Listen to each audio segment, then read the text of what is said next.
All right, good afternoon, everyone. My name is Kim Dorman. I serve as the Community Engagement Coordinator for the Princeton Public Library, and I'm delighted to welcome you all here this afternoon.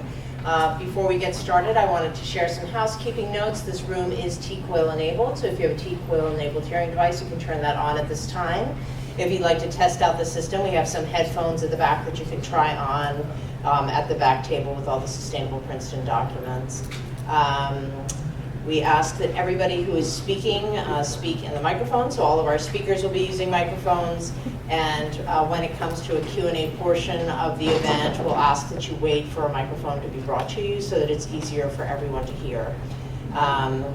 We are always thrilled to collaborate with Sustainable Princeton, but particularly thrilled. We had invited Sara Bronin to come and speak for us a few years ago at a Housing Justice Summit, and she came via Zoom, so we are very happy that we can welcome her here in person for her author talk for her new book, Key to the City. Alexandra Dill, Program Manager for Sustainable Princeton, will introduce this afternoon's program. Thanks. Yes, thank you. Hello everyone, my name's Alex Dill. I am a program manager at Sustainable Princeton, and I work on our reducing greenhouse gas emissions pillar. I want to thank you all for coming to this conversation with Sara C. Bronin, and another thanks to the Princeton Public Library for hosting us for this event, and of course to Sara. Let's see. Okay. So I will just do a very brief introduction of Sustainable Princeton. We are a local nonprofit that works with residents, businesses, other nonprofits, the municipalities, and schools. Our mission is to inspire our community to develop and implement solutions that positively impact the environment, and we do this through our 3 pillars. The first is protecting the local ecosystem. So this is to ensure that all community members can benefit from a healthy and resilient ecosystem. In Sara's book, we see this through examples of how you can zone for trees, meadows, coastal ecosystem, and wetlands. And these provide ecosystem services in the form of habitat creation, flood management, biodiversity, and cross-pollination. With our greenhouse gas emissions reduction pillar, this facilitates the reduction of energy consumption in the built environment and the switch to sustainable transportation. So we see this in her book as it explores the power of zoning in how it can be used to create walkable communities with less emissions. And then our last pillar, resiliency against climate change, prepares all community members for the impacts of climate change. And we see this in her book on how zoning can be used to create resiliency against the effects of climate change, like through managing water issues or creating vibrant communities that can help neighborhoods become more resilient. Another way we inspire our mission is through our events. So these are just some of our upcoming events. You could scan this or visit the table at the back to learn more about those. And then without further ado, I'll introduce our author, Sara C. Bronin. She is a Mexican-American architect, attorney, Cornell University professor, and policymaker whose interdisciplinary work focuses on how law and policy can foster more equitable, sustainable, well-designed, and connected places.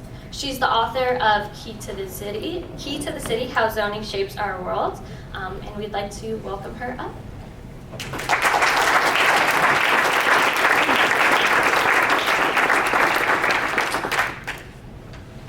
Thank you so much, Alex.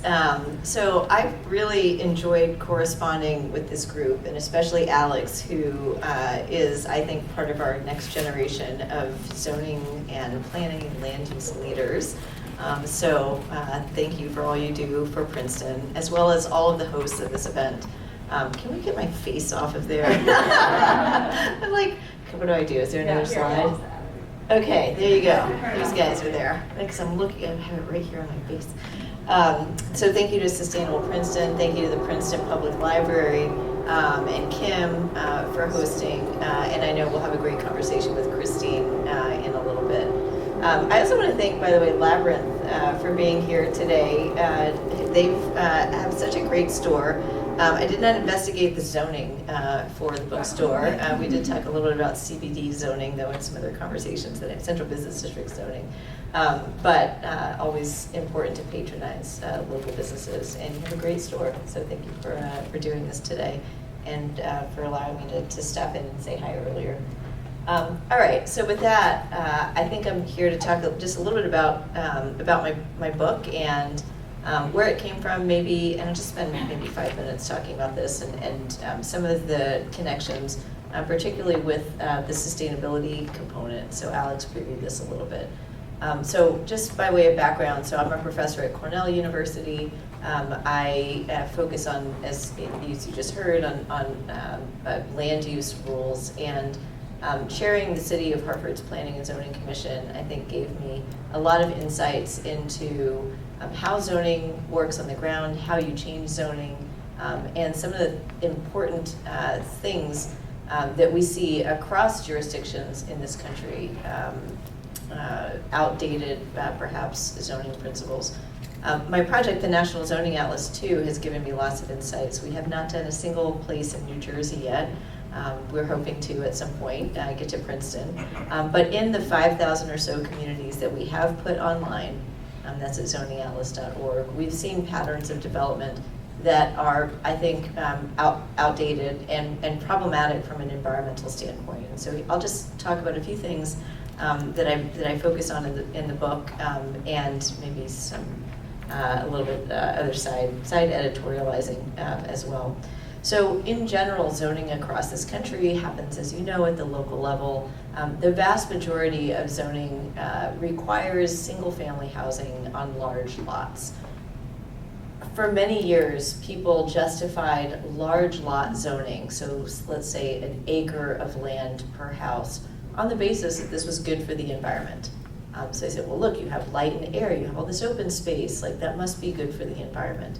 But study after study has shown that this pattern of land use development, which again typifies most of American zoning, at least most of what we've seen so far, is actually highly destructive for environmental purposes. And here's a few reasons why. First, when you have a house on one lot, it means that you are usually taking away farmland and forest to build it. It means that you are far away from your neighbors and from other land uses, which means that you have to use a car. It means that cities are paving roads and plowing them when it snows and keeping them maintained over such a long period of time that we are seeing cities right now look at their road budgets and throw up their hands and say, well, we can't, this is not sustainable from a financial perspective anymore. It leads to more driving, that kind of land use development. Which leads to more pollution, which leads to more air diseases like asthma. You see that in Hartford, where we sit at the crossroads of two major highways, and we see lots of suburban commuters coming in and out of the city to get to their office, because the only way they can get reasonably from their home to their office in downtown Hartford is to drive. So you think about that one aspect of development, that single acre or large lot zoning, and all of the environmental implications, not just for our health and our city budgets, but also our habitat, our wetlands, our farmland, our ability to provide ourselves with food, and more. That's one thing I do talk about a lot in the book. I also do talk about the way that zoning sometimes is at odds with other aspects of our sustainability as Americans.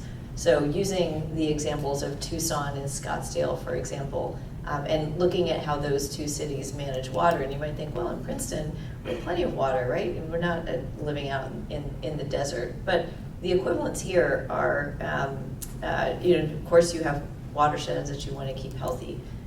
That doesn't necessarily happen without good planning and good zoning. It doesn't happen when we're driving too much. Food security, too, is an issue. So anyway, Tucson and Scottsdale. Scottsdale's zoning requires manicured green lawns. Tucson zoning requires xeriscaping, which has led to Tucson using significantly less water than Scottsdale, and actually being a place that blends in more with its environment. And again here, we're not talking about water shortages here in Princeton right now, I don't think. But water management is an important issue, one that can be benefited by better zoning. I also wanted to mention just in general the concept of, so what's the alternative to large lot zoning? And we are seeing lots of communities around the country look more closely at mixed use developments. So you have right here where we're standing now, the opportunity to, you have a historic area, you have a university with lots of foot traffic. You have all the core that you need to create the kind of walkable community that supports the small businesses that are here and actually reduces people's impact on the environment. Because instead of driving, somebody who lives right here where we are now can walk to almost everything they need. I mean, I've been here for a day, and I've been here many years ago before too, but just walking around today, barbershop, library, city services, tons of restaurants. You got Princeton right there. You can actually walk down to the lake, which I did today, this morning as well. So any case, you have, I think, a pretty good background right here for what a mixed use environment can do. Enhancing that here is, I think, going to be very positive in terms of reducing greenhouse gas emissions by your residents, and also, again, supplementing the businesses that are here. So those are just a few things. I talk about mixed-use zoning in the book. I talk about sort of environmental management in a lot of different aspects. Talk about transportation, which I don't think you have a huge public transportation system here, but you have biking, and talk about in the book how zoning might help to enhance and create biking infrastructure. And I've seen it all over Princeton today. You have bike lanes, that's great, but zoning also can play a role in developing things like bike parking, shower facilities, and again, complements on private land to the public infrastructure that you're building, which I think speaks to this other question of sustainability from a transportation perspective. I do just want to mention too the chapter on food and food security. So part of having a sustainable town is also being sure that your town can access, to the extent possible, all of the sort of food production options that we should be giving ourselves and our communities. I know you have a farmer's market here. I'm not sure if that's in the zoning code or not. I think it's right around the corner somewhere. Maybe you have multiple around town, but I know you have one right here, which is great. Things like urban agriculture, conversations happening in Boston, for example, led to reforms to the zoning code. Extreme winds, also not covered in my book, but maybe that's a zoning topic too. But thinking about how places like Boston have addressed urban agriculture, allowing for beekeeping and hen keeping and small batch production, as well as larger scale urban farms within the city, places where people in the community can actually produce their own food. And again, I don't know if that's an issue here, but I do think that's another aspect of sustainability. So that may give you some, I guess, highlights of zoning and its interaction with the environment. I wrote this book and used the examples that I use in the book primarily from Hartford, but also communities in Texas. I'm from Houston, which is the only large American city without zoning. I talk about that in chapter 1 and how I think Houston makes the case for zoning just by virtue of the patterns of development that it has had. So using places in California, a really great story about this preacher. Well, you have to read the book. This preacher who has a drive-in theater and tying that into minimum parking requirements in Garden Grove, California. Just again, cities all over the country, and maybe one day in the sequel to Princeton as an example of great zoning. I know you're thinking about that right now in your community. So I think I'm going to stop there. That was a good enough just sort of overview, little tidbits about that relationship, and then we'll sit. Right? For those of you who don't know me, I'm Christine Symington. I'm the Executive Director at Sustainable Princeton. Thank you all for being here at 3 o'clock on a Monday afternoon. And thank you so much to Sara Bronin for taking time at her very busy schedule to spend a few hours here in Princeton. We're very grateful to have you. And I wanted to delve a little bit more into the connection between zoning and sustainability. You mentioned some of the connections just now, but I want to say when I was talking to someone who knows our organization very well, and I mentioned we were having this talk with you, they asked me, well, what does Sustainable Princeton have to do with zoning? Why is this a topic that you're covering? And, it made me think about this a little bit more, and I thought, I've been working in sustainability in Princeton for a little over 10 years. And in all this time, if someone asked me about recycling or solar, I would not be surprised at that question. I would have hopefully been able to give them an informed answer about it.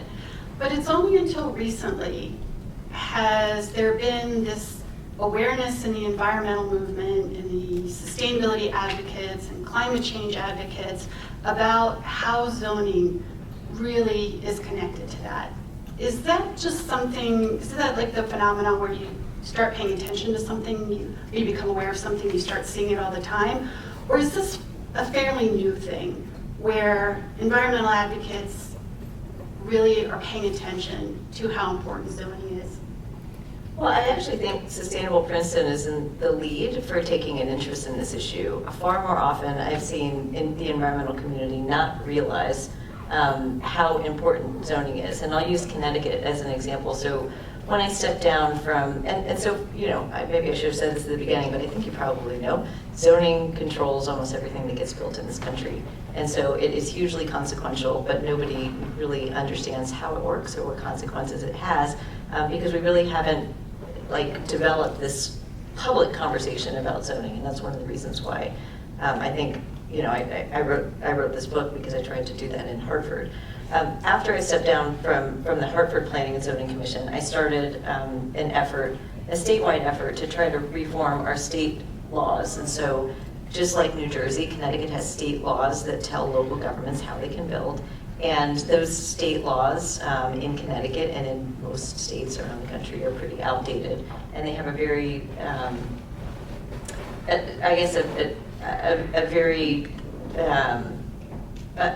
well, let me just say that in Connecticut, the zoning statute didn't really guide local governments as to what the outcomes should be of a zoning code. And so we were trying to change that. And I worked a lot with preservationists, so I have a preservation background, and we had 3 preservation organizations on board. I worked a lot with the business community, so we had the business community and union leaders and others on board with our changes.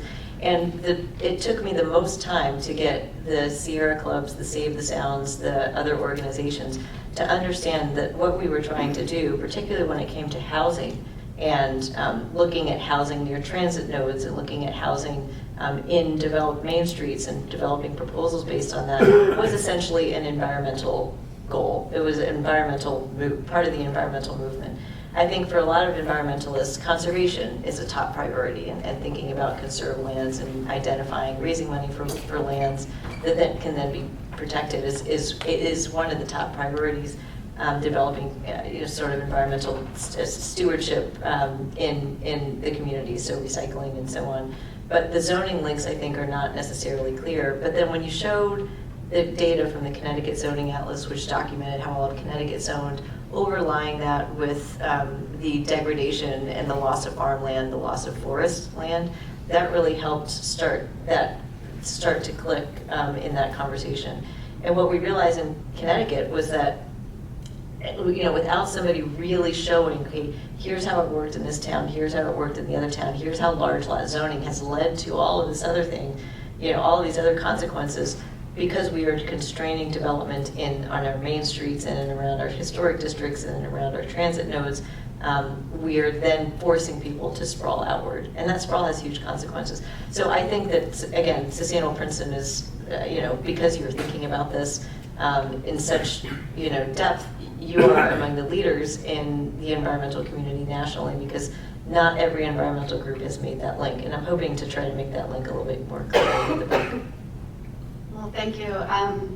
you mentioned the Sierra Club, and I think there's some other leading environmental organizations out there who really recently started to focus on housing and zoning. I'm thinking of RMI, formerly known as Rocky Mountain Institute, Bill McKibben, who's known who's famous for, chaining himself to things to prevent pipelines, is now writing and talking about how important updating our zoning codes is to meeting our climate goals. And, I'm very honored that you say that you think Sustainable Princeton is on the forefront of this, but I do feel like there's some other state organizations out there that are really leading the way on putting out some good advice of like how do you integrate your sustainability objectives and your climate mitigation and resilience objectives into your zoning code. And I'm wondering if you think part of that may have to be because there's a recognition that we are in a housing crisis. We have folks in our community who are really, aware of this because they're feeling it themselves. They would like to live in Princeton, they can't afford to live here. They would like to remain living here. And there seems to be a confluence now of awareness of the housing crisis and the fact that we are in a climate crisis. And I guess the question that I have is like, do you think that has something to do with that awareness from the environmental groups? Or are they still not seeing that connection yet? Well, I'll just go back to my sort of overall observation that whether it's at the local or the state or the national level, environmental groups are not yet at the forefront of these conversations. So they might recognize that zoning is an issue. But I would be very encouraged to see more, more prominent environmentalists really focusing on the particulars of zoning. So I think it's one thing to say, okay, well, we will support the housing advocates and the others who are really talking about zoning right now. And you can see that at all levels of government, even in the presidential campaigns, there's conversations about zoning and housing and supply constriction and all of that. But I think the solution for zoning for housing is not just let's zone everything everywhere to have more housing. I actually think the smarter thing to do is to say, let's zone for more housing in the places where we have the infrastructure, where we have the development, where we have the small businesses, where we know that it can be a triple win, rather than saying, let's just throw it all open, because what that will lead to is sprawl. What that will lead to is more of the problem that we have. So I think we have to be really careful about how we think about the location of this new housing. And that's where environmentalists should have a lot to say. So I'm hopeful that some of those conversations will continue to develop. But having worked a lot with the Yes in My Backyard groups at the national and state levels, I think we could stand to see more of that. So I want to delve a little bit more into some of the techniques you talk about in the book to reduce transportation emissions and get a little bit wonky and talk about parking minimums. So just if you could explain why parking minimums matter and what should be done and how that relates to reducing emissions from our transportation sector. And let's start with that and then I have a follow-up to that. Sure. So a minimum parking requirement is a provision in zoning codes, and they are in basically every zoning code in the country but a handful, that says that for this type of thing, whether it's a retail store or a restaurant or housing, you have to have a certain number of parking spaces. These spaces, these minimum parking requirements have no basis in science. They came out of thin air, and they've just been repeated in code after code around the country. There's a professor from UCLA named Donald Shoup who has written a book about the high cost of parking, and has, I think his quote in there is something like, where do they come from? No one knows. And again, they've just been repeated. And you do see this in zoning codes across a lot of different types of provisions. You just see cut and paste from one code to the other without anybody really thinking about what it does. For a minimum parking requirement for housing, for example, you might have a provision that says, for every housing unit, you need 2 spaces. Okay, well, if you're building a studio or a 1-bedroom that's 700 square feet, that's almost about the same size that 2 parking spaces plus an aisle plus a ramp, takes up. So you're basically telling somebody when you build a housing unit, you're taking the same amount of land for parking. When you're building a housing at scale, multifamily housing unit, the parking requirements often mean that a multifamily building doesn't pencil out. And when you're building a multifamily building in a dense urban location, you often have, of course, you have the costs passed on to the tenants because the developer's not going to maintain those costs. You have less housing than you would have had without a minimum parking requirement, and you have a lot of unused spaces because people living in dense urban locations, they may not have a car at all, they may not want a car, but yet they're sort of saddled through their rents and through the land developed, the land as it's developed with these parking spaces. So the better option across the board for cities is to not have minimum parking requirements, let the developer figure it out. If you look around Princeton today, again, these blocks where we are, the place I had lunch, all these places, the retail stores, if they had to build parking for what they are now according to the zoning code, I bet they would either have to tear down buildings next door, or they could never have been built this way in the first place.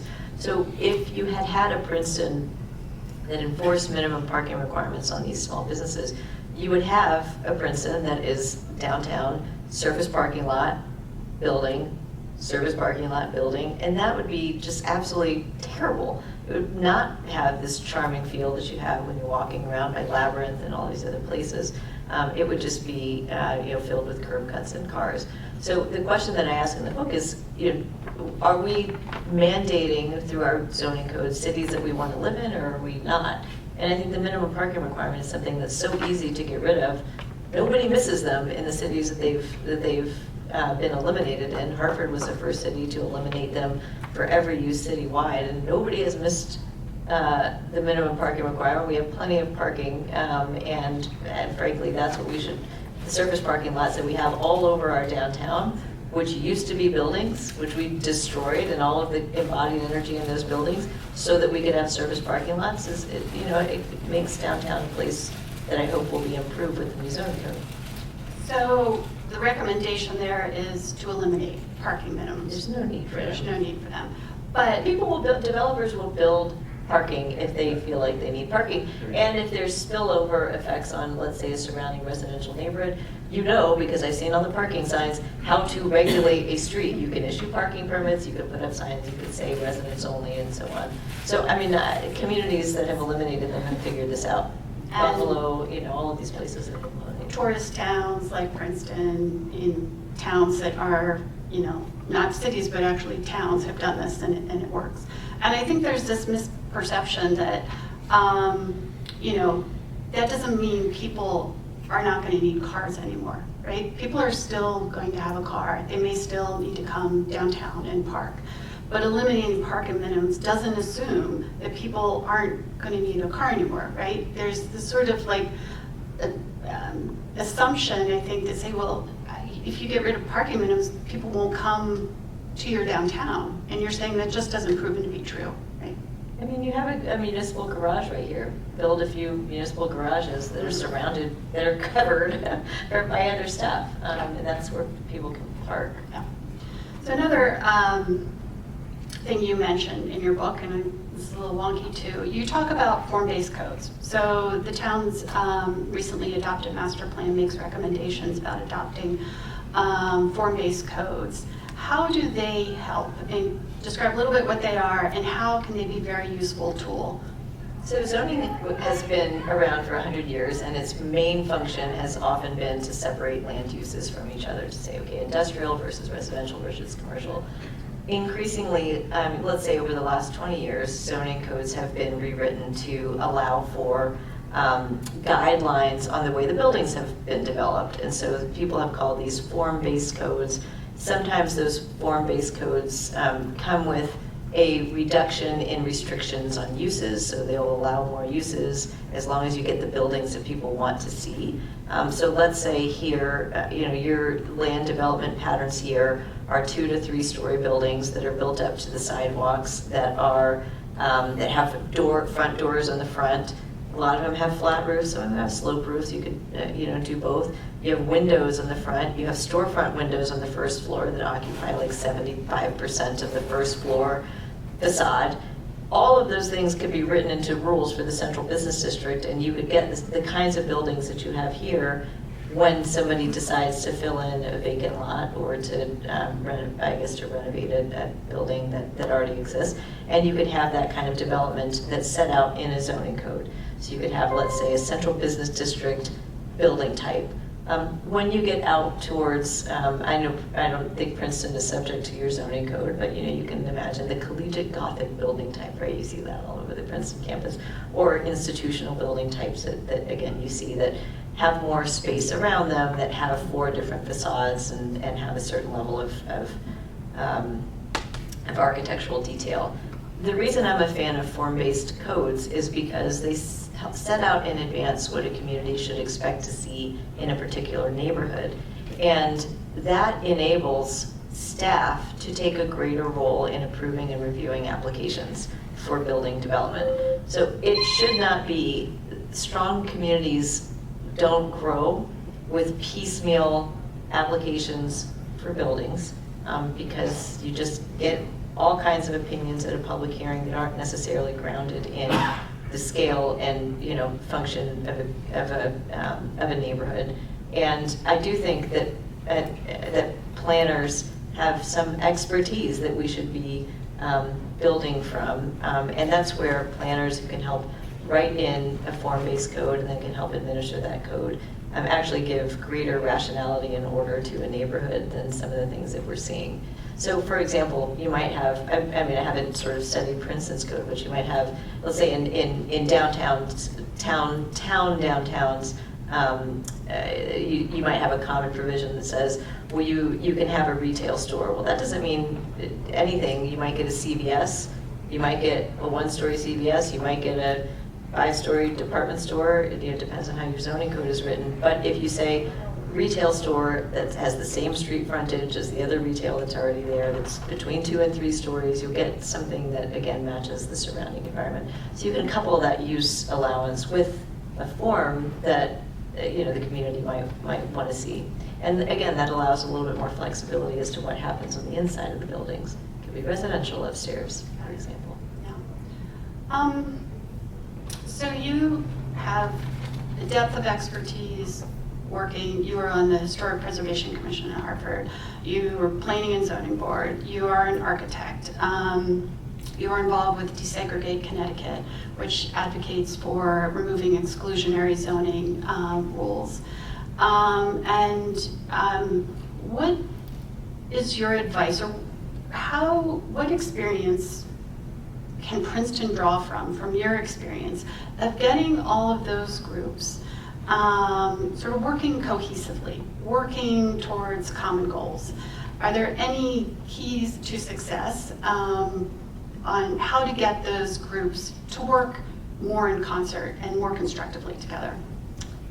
Well, if a city has a community plan or a city plan or town plan, that's a good place to start because that has often gone through some iterations. I do think, as I say in the book, that preservationists are about quality of life, environmentalists are about quality of life, housers are about quality of life, and there are actually some pretty common basic principles that you see in towns that have harnessed all of those desires from an environmental, from a housing perspective, an equity perspective, from actually from small business too. I think there are really common strategies, and again, looking around where we are right now, what creates the high quality of life that you have in these blocks? It is actually a lot of the area around here probably developed pre-zoning. So you had, the development of small businesses, small lots, lots of variety of architecture. Many towns have residential mixed in with commercial uses. It's the walkability, it's the bikes, it's, you know, a lot of the things that when you think about how people get around a community, you know, sidewalk provision, street trees, a lot of those things that contribute to quality of life and have environmental benefits, have social benefits, they're really all part, raise the number of people that come into small businesses, again, street trees, nice streetscapes. These are all things that the zoning code can help to bring about in a coherent way, as opposed to, you know, let's wait for city administration or the next city administration to do, you know, 3 blocks this way or, you know, 2 blocks this way. A zoning code can help to both express the shared goals that might be in a city plan, but also, you know, bring about the quality of life that some of the strategies that I talk about in the book can bring about across all of these dimensions. So I want to open up to questions from the audience. We have a little bit of time, and we want to give people an opportunity to get the book signed and allow you to get home to your family tonight. So Kim has got the mic. I do just want to say, I think you have a hard stop at 4, right? Is that? Yeah, Is that- I think we had, yeah. Do we have like 10 minutes for questions? Yes, 4 is fine. Okay, Yeah, great. little That's fine. I just wanted to make sure. Yeah. Not super hard, but yes. All right. We can chit chat for a little bit. Thank you very much, and thank you, Professor, for coming here. Back in the late 70s and early 80s, I was chairman of the Princeton Township Zoning Board, so we weren't involved in the borough itself. And then I was lucky enough to be head of the Affordable Housing Board. And so both of those things get into, in a way, into zoning issues, but most people don't know that the zoning board has nothing to do with making zoning laws. That's not done by the zoning board, that's done by the planning board and the township committee, in our case. My question now, as somebody in his late 70s, is that my concern is, and you said a lot of nice things, but my concern is mobility issues. These parking garages that we have are fine, but it's not easy for me to get up to Nassau Street. When the university has a lecture by someone like you, somebody who wants to, it is very difficult to find a place where I can park nearby and walk to that lecture. It's just almost impossible to do. I'm wondering what your thinking is in the Key to the City about how those of us who still live in the suburbs but want to participate can, how mobility issues can be taken care of. And I'll stop there. I could go on, but I'll stop there. Thank you. Sure, thanks. I mean, that's a tough one. So getting onto any huge university campus is always going to be difficult because just you know, they have parking limitations. They have all kinds of rules about, I mean, as a faculty member, I can't even park on the Cornell campus at the time, and it's huge and it has all these hills. It's, you know, it's a problem for, I think, the university large institution problem is a different one. But, you know, let's say coming to an event downtown, I think this speaks to the question of like parking management. That's something I assume Princeton has some kind of parking authority or city government agency that's devoted to that. Some cities have, for example, designated their street parking to be ADA parking, or more of their street parking to be ADA parking than is required by law. So in other words, that access is more potentially, you know, closer to the end goal than the municipal parking garage might be, because it's, you know, I think your point is that a municipal parking garage is more maybe farther away from your end destination. So I think that's a parking management problem, not as much a zoning problem, I think. Hello, fellow Texan here. Oh, nice. I'm curious, in my experience, a lot of folks who would otherwise support more density or a reformed zoning code are very skeptical of giving power to developers. I'm wondering if you, in your advocacy experience, have come across ways to address that? Yeah, somebody has to build housing. Like, I'm an architect, so I can maybe design housing, but I can't build it. Somebody's got to actually build it, whether it's an affordable housing developer, a nonprofit, a for-profit. I think what you're really talking about is housing. You have to figure that in order to get housing, you have to have a developer of some kind.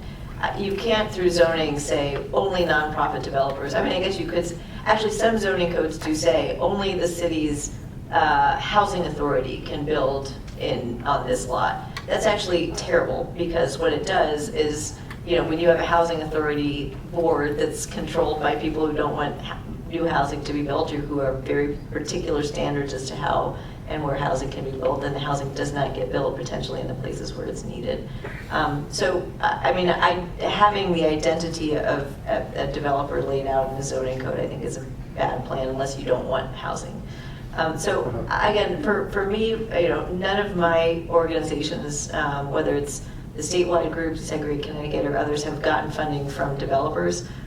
Most of the funding has come from foundations interested in health and well-being, from people interested in university partners, people who are interested in quality of life type issues, not developers. And so I can say from my experience, even if you think, okay, these developers are super savvy and they're trying to control the process, they haven't tried to do that with anything that I've been doing. And I do think that we need to allow whoever is willing to put their resources to provide housing, subject to the rules of the community. The community has to write the rules and hold the developers to task for following those rules. But I don't have any beef with the people who are actually creating the housing. We need those people to have the housing be created. I was going to do 2 more questions and then book signing, so I'll have give you a chance to ask the 2 questions, and then you can respond to both. Is that okay? Sure. Thank you. Thank you so much. I'm a little nervous, but I do have 2 questions. One, I'm thinking, I'm looking at you, I'm saying, wow, what makes her get into this very specific niche of zoning? I mean, I heard you talk about being an architect. I'm like, oh, maybe that's it. She has a passion for it. And then, so I'd be curious to know what made you eventually get into this. And then secondly, as someone who has been recently affected by this huge issue of affordable housing and lack of affordable housing, I really would like to know if you have any additional thoughts about that. I know you answered his question kind of talking about it, but it just seems like it's just a national issue right now. Yeah, so the first question, I mean, I grew up in Houston, in one of the poorest neighborhoods in the city, and Houston doesn't have zoning, and right across the street from me, and I did not know this when I was a kid, was a gas station, a self-storage facility, a nightclub, strip mall. Like, there's nothing good about what was right around my building. And that's how I visited it again in writing this book, just sort of stood there right where my parents would have gone in and taken me in, and just looked around like, this is Looney Tunes. So I knew, I think growing up, that there was something awry with where I had grown up, but I didn't really realize what it was. And of course, in architecture school, law school, I did graduate school too, thought about like, what are the rules of the game? And it's basically the rules of the game. That's why I'm interested in zoning. It's really like zoning just writes the rules of the game. It creates the cities that we see. It's the same with historic preservation rules. That's the other thing that I think a lot about. It's the same with property rules in general. Like everything that I write and teach about has huge consequences to our built environment, consequences that people do not realize. And that's, again, why I wrote this book, is to say, hey, this is really important. And you should know about it, and that's why I have the National Zoning Atlas, because you should be able to see your city's zoning and be able to understand it. And so I'm just, very, very interested in making places better, and so whatever different ways I could do that, that's what I've pursued in my professional career. For your question about housing affordability and zoning, there are a lot of good conversations happening right now. There are not enough people who are willing to throw themselves in front of the NIMBY train and say, we have to stop this. The way we regulate for housing in this country is so detrimental, not only to people who want housing in communities they are not a part of, but to the people in those communities themselves. I don't know the demographics of Princeton, but I know a lot of wealthy towns in New Jersey have an aging population. Where are those people going to move when they cannot have their suburban homes anymore, suburban even in Princeton, large lot housing? Where are they going to move? I don't see a lot of townhouse options in this area. Like I'm going to look around when I leave a little bit more. Where are the people in this community going to move when they age? Where are their kids going to live inside Princeton? They do not have options. So I'm just talking about even the community themselves, the lack of housing options can be really, bad for just the community. Not to mention people who might want to live here who have no ties here and don't have an entry point. So the way we constrain housing, it has to end, but we need really brave people to stand up and do that.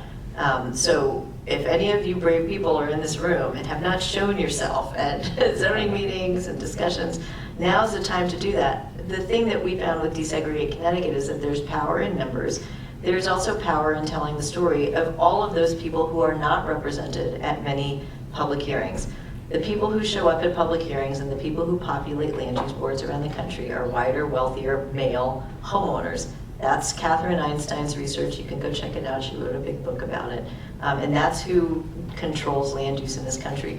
Renters, women, families, moms with children. These people are not, young people are not represented in zoning board hearings or in zoning boards themselves. So when you think about like, how is our town going to grow, and I don't know if all of you are from Princeton or from surrounding towns, just how is your town going to grow?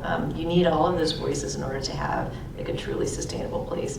So again, it's a multi-step process, but it's so urgent to solve this problem, and it depends on brave people to just say, you know what, enough is enough.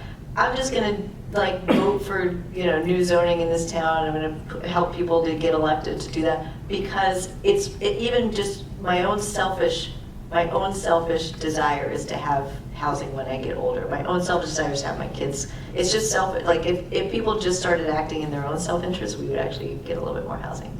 Go ahead. Be selfish? Is that the thing? Well, and as a long-standing resident of this community, I'll say that I've witnessed the decline in the socioeconomic diversity of our town to its detriment and to the detriment of its vibrancy, which you talk a lot about in this book.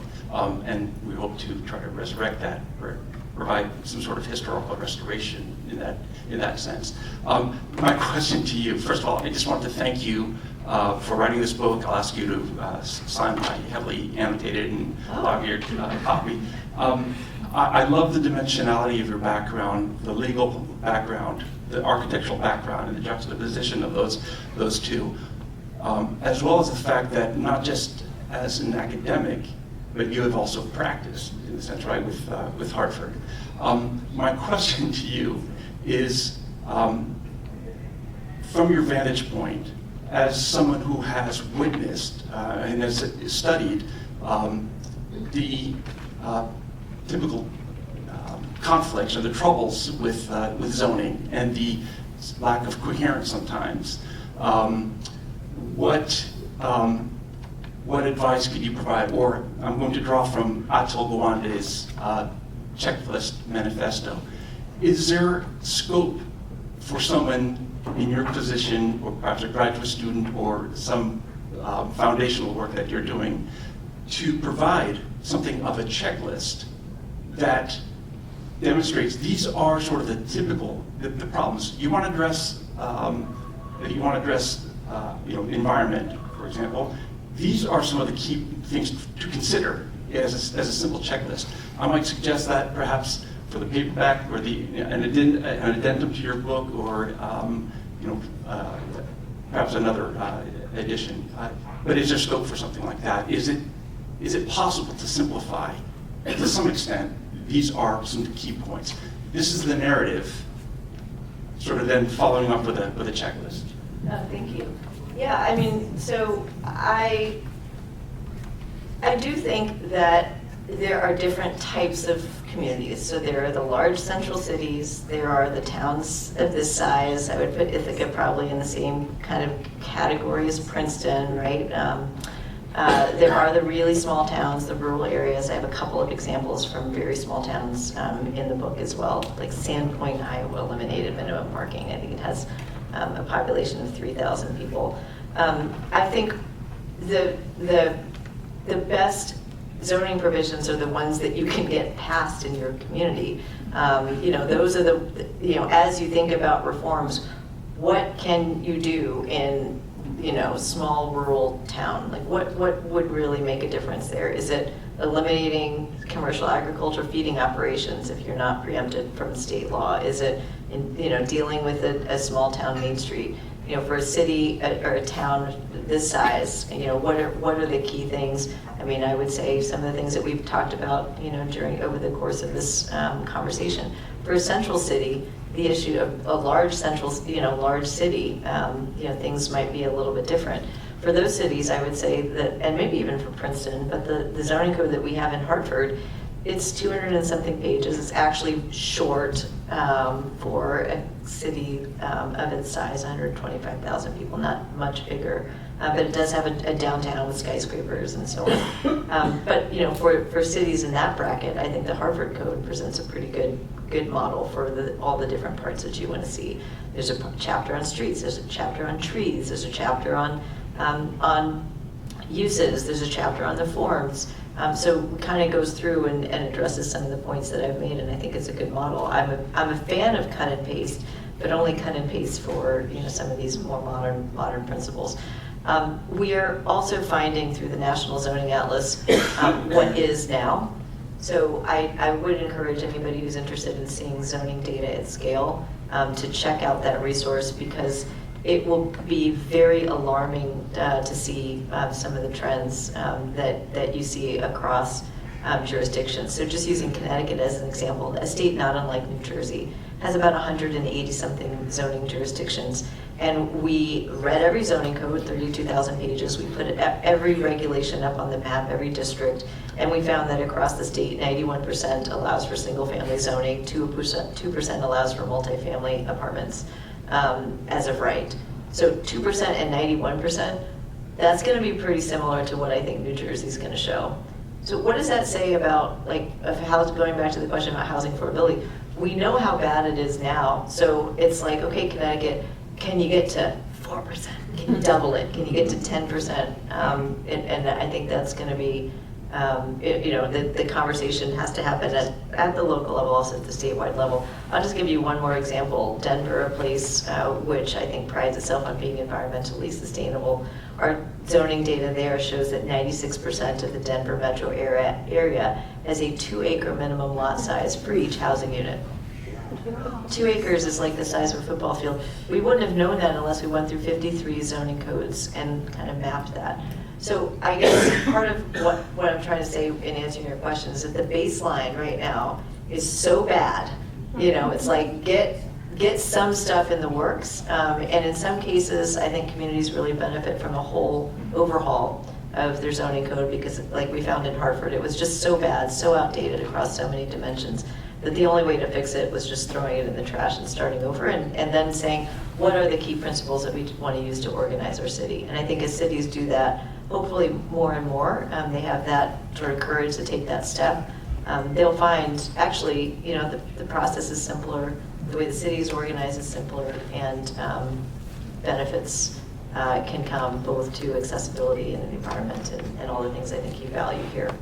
So thank you so much for having me. I really